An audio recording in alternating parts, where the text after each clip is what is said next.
Other interesting business news, you have Epic Games laying off 16% of their staff. Now, it's one of those things where how the mighty have fallen in terms of Epic Games. And it's one of those things where it's been so many years since I played a video game console that wasn't a cartridge based. I had to double check something. So, in terms of my childhood, when I remember Epic Games really being known for, I mean, that was Gears of War. And I believe it's an Xbox exclusive. One of the few reasons to buy an Xbox, you had the Halo exclusive, so you could only buy that. If you want to play that game, you had one platform to choose from. And then Gears of War was another very popular console exclusive video game as well. And Epic Games was the publisher behind that.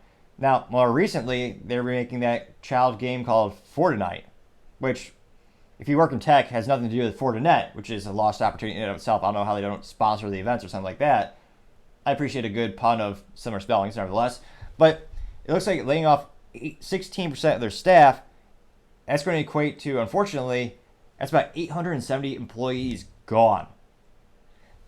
And in terms of, when they asked for feedback, what the CEO was thinking, you have Tim Sweeney, when he announced it in the memo, he was saying that the video game had been, quote, spending more money than we earn, and as it expands Fortnite into the metaverse-inspired ecosystem for creators, it's not working out too well, or quote unquote.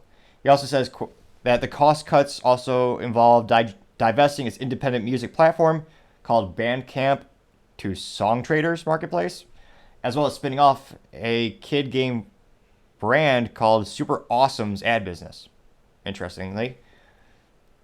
And so those things where I'm not too surprised. Pretty much every business these days are laying people off. There's a lot of uncertainty in pretty much every industry these days. Although the United Auto Workers still want literally 40% more than what they were previously being paid.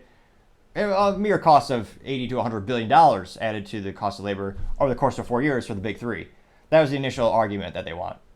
Everyone else is suffering, but interesting approach. So I'm not too surprised that they're unfortunately having to go through these layoffs. Now, it'll be interesting to see if Microsoft has to increase their hiring in terms of if they can successfully purchase Activision Blizzard, which most of the UK regulators are now greenlighting in terms of the global acquisition and the processes. That seemed to be the last government entity that was putting a pause on the acquisition with the concern of a monopoly. So hopefully if Microsoft goes through with that transaction, they'll ramp up those businesses, and instead of having to lay people off, maybe they'll be able to hire some of these folks as they expand and make more and more games. It'll be interesting, and it is unfortunate that these folks are losing out on their current roles, but hopefully they'll find new roles soon. Thank you everyone again for taking the time to tune in today. I know it's ambitious, but we're trying to get to 4,000 subscribers by the end of September, or rather October, because my ADHD, the months go way too quick these days. So if you can click that button, I'd greatly appreciate it. Also, if you take the time to like and comment, I really appreciate the feedback, even if it's critical, as we try to make the show better and better together. And also, lastly, don't forget to take the time to tell your family, tell your friends, tell your coworkers, heck, tell your enemies, tell anyone and everyone. Just stay safe, fight the good fight,